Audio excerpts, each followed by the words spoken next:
Oi, pessoal. Hoje eu queria convidar você, cada um de vocês, para fazer parte de um projeto, que é a Academia Folha Política. A Academia Folha Política é mais do que um curso, simplesmente. Ali dentro tem o meu curso de Logopolítica, agora também o curso sobre juristocracia, totalitarismo e resistência política. Tem outras iniciativas, como a Agenda 2030, de comentário de atualidades, tem vários vídeos, mas isso tudo cria um espaço. Não é apenas uma coleção de produtos individuais. Isso é um espaço de reflexão, um espaço de conexão entre as pessoas e, sobretudo, um espaço de autoconhecimento. Ali a gente está construindo um caminho, uma viagem para que cada um se conheça melhor a si mesmo, isso é a base de tudo, também para que nós, como brasileiros, conheçamos melhor o nosso país, nós conheçamos melhor o tempo que nós vivemos no nosso mundo, que nós conheçamos melhor também a nossa civilização, a civilização ocidental.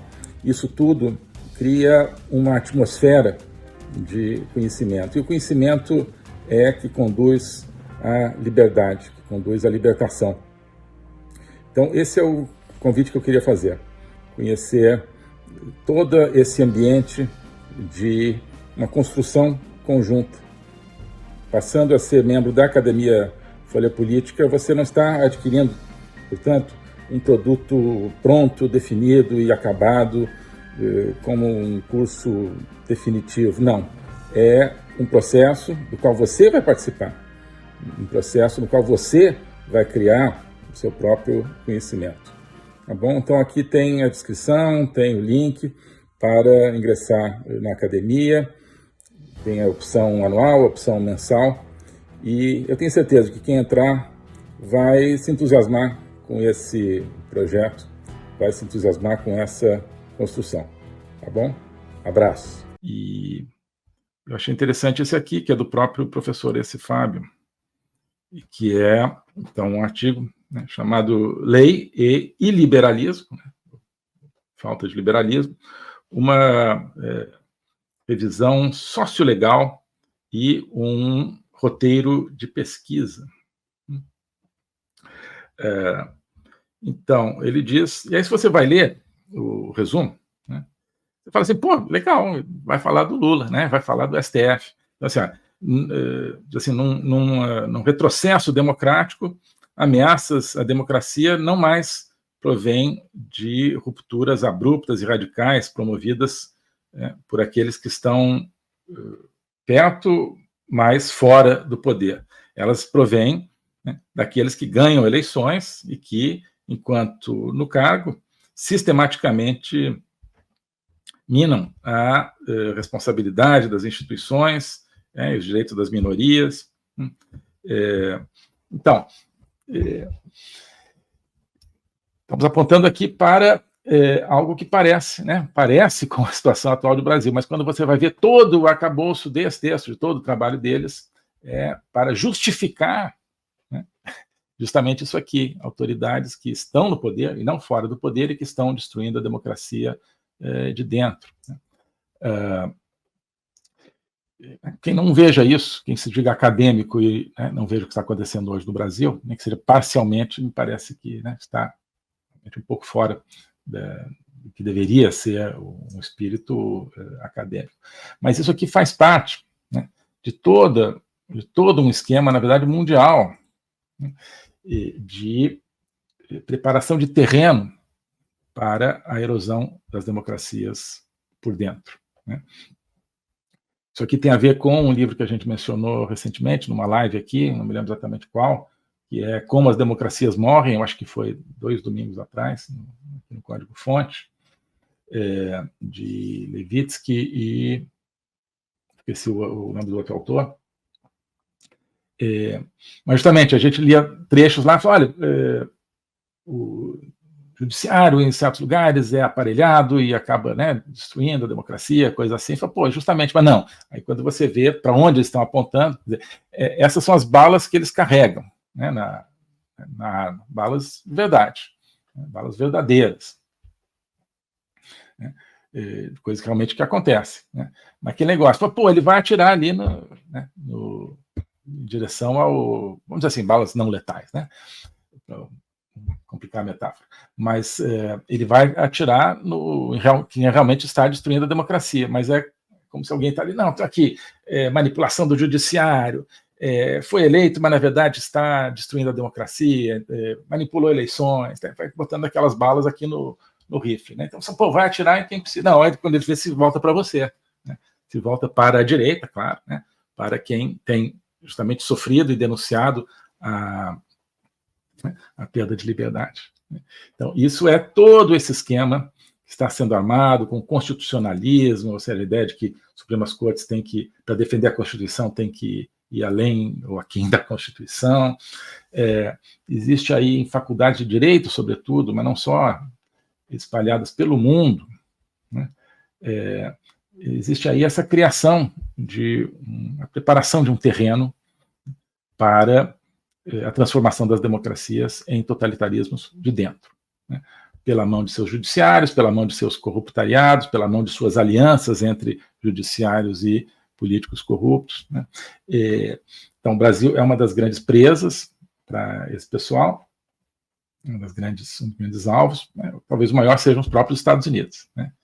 Porque eu acho que o esquema totalitário mundial e seus aliados dentro dos Estados Unidos, né, o Partido Democrata e quem comanda a elite americana, já viram que os americanos não se deixam enganar com tanta facilidade e que em eleições livres a tendência é que os conservadores vençam as eleições e impeçam a instauração de uma sociedade proto-totalitária nos Estados Unidos e que trabalhem no mundo contra os totalitarismos chinês, etc. Então, esse pessoal começa a querer, olha, Trump é uma ameaça à democracia, né? Então, se o Trump ganhar, na verdade, ele não tem legitimidade, porque ele... por quê? Porque ele ameaça a democracia. Mas por quê? Porque ele não sei. Mas, nunca dão essa resposta. Mas eles tomam como... Na verdade, eles tomam como premissa aquilo que eles precisariam provar, né? A premissa deles é de que Trump é uma ameaça à democracia ou que Bolsonaro é uma ameaça à democracia, né? Então, essa é a premissa básica. A outra premissa é de que, quando existe uma ameaça à democracia, você deve fazer qualquer coisa contra ela, mesmo que seja antidemocrático, e a conclusão, então, de que pode fazer qualquer coisa contra esses projetos de direita, né? Agora, isso é um erro lógico básico. Você não pode partir de uma premissa que você, na verdade, tem que provar. Cadê a prova, né? Cadê os elementos para você chegar a essa premissa? Não. Então, são páginas e páginas e livros, e centenas de páginas e de falas, e de vídeos, e de discursos que sempre partem de um suposto básico, né? Todo mundo sabe que Trump é ameaça à democracia, todo mundo sabe que o Bolsonaro é ameaça à democracia, então não precisa provar. E se cria, então, esse arcabouço, que é o arcabouço no qual se embebem ministros da Suprema Corte brasileira, né? Né? E recebem, né, prestígio de cortes aí, americana não, mas europeias, sobretudo. Não, realmente, vocês têm que... Esquece a Constituição de vocês aí, tem ameaça à democracia de extrema-direita no seu país, né? Tem. Então faz o que você precisar. Isso tudo é um imenso sistema, não só americano, não só brasileiro, né? Que está, né, pelo menos por todo o Ocidente, né? Então, em vez de estarem olhando a ameaça que vem da China, da Rússia, do Irã, as democracias ocidentais, eles estão olhando para os projetos de direita dentro dos países ocidentais, que são populares, que vencem eleições, né, mas que justamente se contrapõem ao totalitarismo mundial e regional. Então, me pareceu sintomático que seja um representante dessa linha de propaganda acadêmica que tenha sido chamado para essa audiência, né? Bom, isso é um aspecto que eu achei interessante nesse pessoal do autoritarismo legal, esse tipo de coisa, desse projeto aqui. Então, eles estão identificando como autoritarismos disfarçados, né, dentro de uma democracia. O Brasil do governo Bolsonaro, não o de hoje. Né? A Índia, esse caso de hoje e de ontem, e a África do Sul. A África do Sul tem realmente seus problemas, mas então peguemos. Então, quais são os países em que eles consideram que existe uma democracia de fachada, mas na verdade existe autoritarismo? O Brasil, até 2022, a Índia e a África do Sul. Bom, então você pega esses três.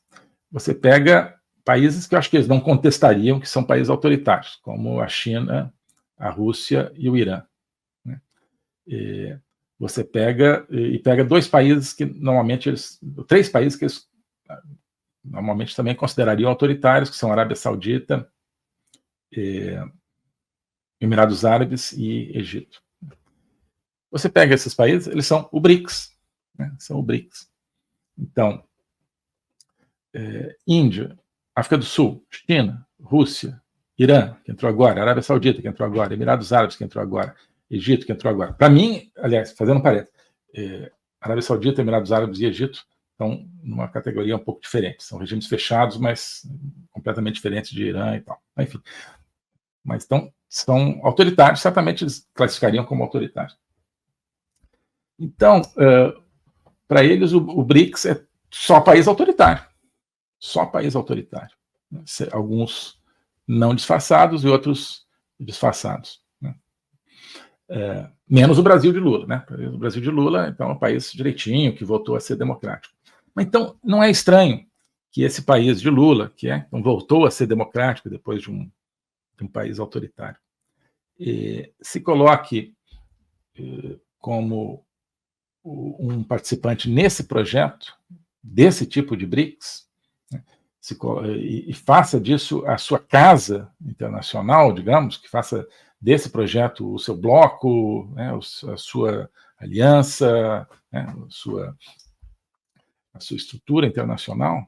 Né, por que esse país, né, tão democrático, assim, agora que é o Brasil com Lula, né, depois de vencer uma tendência autoritária com Bolsonaro, por que ele se coloca, então, como aliado de quase 10 países autoritários?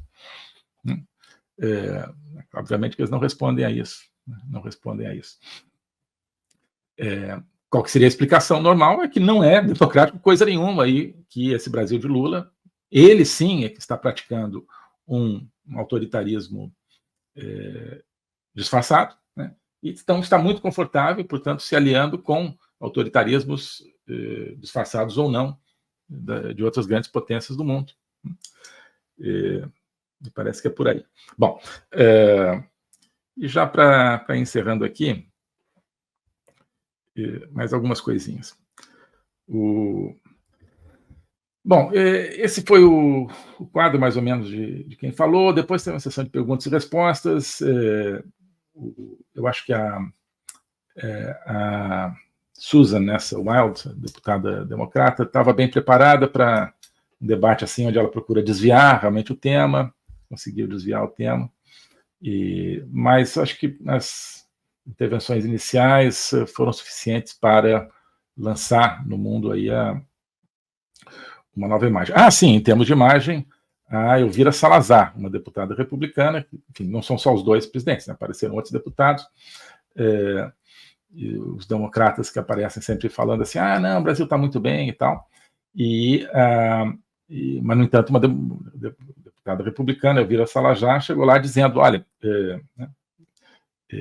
o determinado ministro da Suprema Corte, Alexandre de Moraes, no caso, é um operador totalitário, né, de um presidente que já foi condenado por corrupção, que é o Lula, né, e fez também esse link muito importante entre o atual legislativo e o atual executivo, entre o atual judiciário e o atual executivo, não apenas deixando no tema do judiciário, e colocou uma foto para todo mundo ver, puxou lá uma foto do Alexandre de Moraes, então mostrou, esse aqui, né, essa pessoa que ela estava chamando de operador totalitário. Então isso virou a manchete, né? Isso é importante, visualmente alguém que é uma boa comunicadora, né? você precisa ter bons argumentos, mas também precisa, né, ser bom comunicador, e ela levou isso, então conseguiu criar uma manchete com isso, criar uma imagem, né, pelo menos uma parte do mundo vê, quem se interessar, possivelmente vai ver como foto da audiência, ela mostrando o retrato do Alexandre de Moraes e chamando-o de operador totalitário. Então, quem ainda não está acompanhando o tema aí ao redor do mundo, ou nos Estados Unidos, vai, pô, o que tem aí? Né? O que tem aí? Então, vai ter vontade, possivelmente, de saber mais. Então, isso, acho que coloca, né, já avança, digamos, uma casa aí no caminho de uma libertação do Brasil, que é essa visualização do que está acontecendo. Né?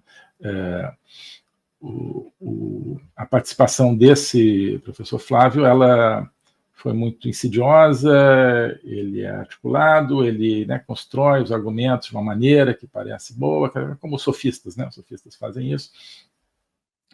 E aliado ali com a deputada democrata, mostrando que existe uma aliança entre democratas americanos e o proletariado brasileiro, e um esquema acadêmico global pró-totalitário, conseguiu desviar bastante o assunto e aguar um pouco os argumentos. Mas, à medida que as coisas decantam, eu acho que o que fica são as verdades que foram ditas ali pelo Schellenberger, pelo Pavlovsky, pelo Paulo Figueiredo, pelo deputado americano, e pelo Chris, né, o presidente da sessão, Chris Smith, e então acho que é isso que fica. Você avança, então, uma casa em termos de ressonância, em termos de visualização do que está acontecendo no Brasil. Pelo menos você problematiza algo que não era problematizado há pouco tempo atrás.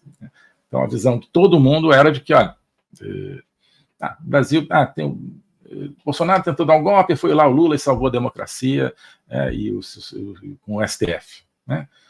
O máximo que as pessoas veriam era isso. Agora, quem tem honestidade intelectual vai começar a se perguntar, vem cá, eu acho que essa visão que eu tinha não é completa, acho que tem problemas aí. Queria mencionar que, como uma modestíssima contribuição a esse esforço de socorro, eu e meus colegas aqui da Academia Folha Política estamos nos comprometendo a, durante esse mês de maio, dedicarmos metade da receita líquida da Academia Folha Política ao socorro às vítimas, às pessoas afetadas no Rio Grande do Sul. Faremos isso especificamente através de entidades que estão recolhendo doações em dinheiro para transformá-la em doações e ações concretas na prática, né? Infelizmente, como muitos de vocês não estamos lá, não podemos fazer diretamente algo, então é uma maneira de fazer algo a respeito. Né? A Academia Folha Política, como vocês sabem, é um projeto onde eu estou empenhado, onde tenho o meu curso de logopolítica semanal, onde tenho uma live semanal sobre atualidades políticas e geopolíticas, e onde temos também, meus colegas têm o curso sobre totalitarismo, resistência democrática. Então, ao longo desse mês de maio, todo mundo que assinar a Academia Folha Política, ou seja, que adquirir a assinatura, a Academia Folha Política, metade da renda, quer dizer, nós vamos dedicar, a pessoa vai ter o acesso integral, absoluto, mas a metade da receita nós vamos dedicar ao socorro ao Rio Grande do Sul. Né? E infelizmente não dá para ser 100%, porque temos custos operacionais aí que precisamos cobrir, é uma iniciativa que está crescendo, que tem custos, então,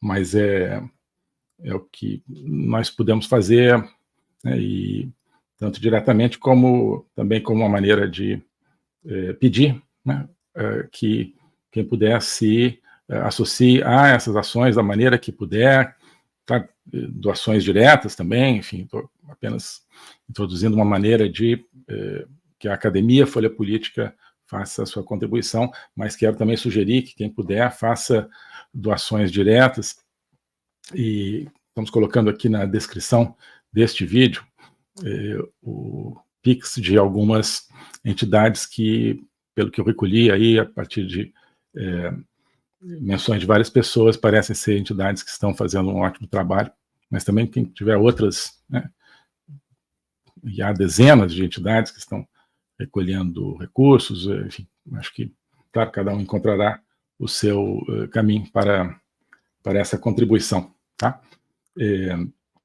Então, essa é a maneira que, né, nós encontramos, a Academia Folha Política, de participar um pouco desse esforço nacional. O globalismo existe, é uma coisa concreta. Ele é composto pelo Great Reset, do Fórum Econômico Mundial, pelo projeto hegemônico da China, pelo programa de manipulação e conquista da América do Sul pelo Foro de São Paulo e outros elementos. E esses elementos, eles atuam uns em benefício dos outros, sempre, principalmente através do controle da linguagem, porque o controle da linguagem é o controle do nosso pensamento. Então nós estamos tendo o nosso pensamento reprogramado, e essa reprogramação vai contra a nossa liberdade, vai contra a essência do ser humano. Isso é o globalismo. Com base nesse estudo, nessa experiência, é que eu criei o curso de Logopolítica.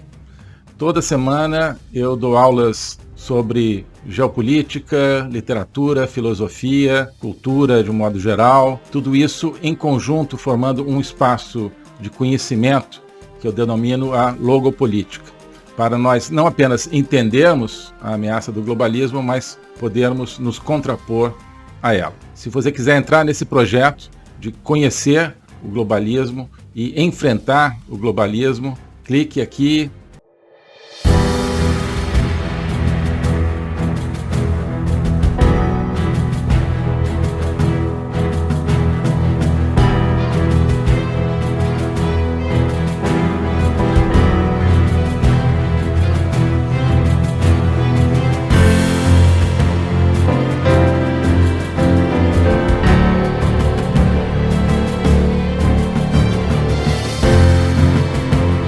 Oi, pessoal. Hoje eu queria convidar você, cada um de vocês, para fazer parte de um projeto, que é a Academia Folha Política.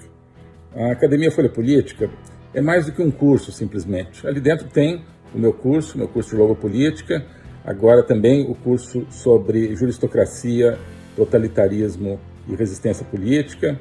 Tem outras iniciativas, como a Agenda 2030, de comentário de atualidades, tem vários vídeos, mas isso tudo cria um espaço, não é apenas uma coleção de produtos individuais. Isso é um espaço de reflexão, um espaço de conexão entre as pessoas e, sobretudo, um espaço de autoconhecimento. Ali a gente está construindo um caminho, uma viagem para que cada um se conheça melhor a si mesmo, isso é a base de tudo, também para que nós, como brasileiros, conheçamos melhor o nosso país, que nós conheçamos melhor o tempo que nós vivemos no nosso mundo, que nós conheçamos melhor também a nossa civilização, a civilização ocidental. Isso tudo cria uma atmosfera de conhecimento. E o conhecimento é que conduz à liberdade, que conduz à libertação. Então, esse é o convite que eu queria fazer. Conhecer todo esse ambiente de uma construção conjunta. Passando a ser membro da Academia Folha Política, você não está adquirindo, portanto, um produto pronto, definido e acabado, como um curso definitivo. Não. É um processo do qual você vai participar, um processo no qual você vai criar o seu próprio conhecimento. Tá bom? Então aqui tem a descrição, tem o link para ingressar na academia, tem a opção anual, a opção mensal, e eu tenho certeza que quem entrar vai se entusiasmar com esse projeto, vai se entusiasmar com essa construção, tá bom? Abraço!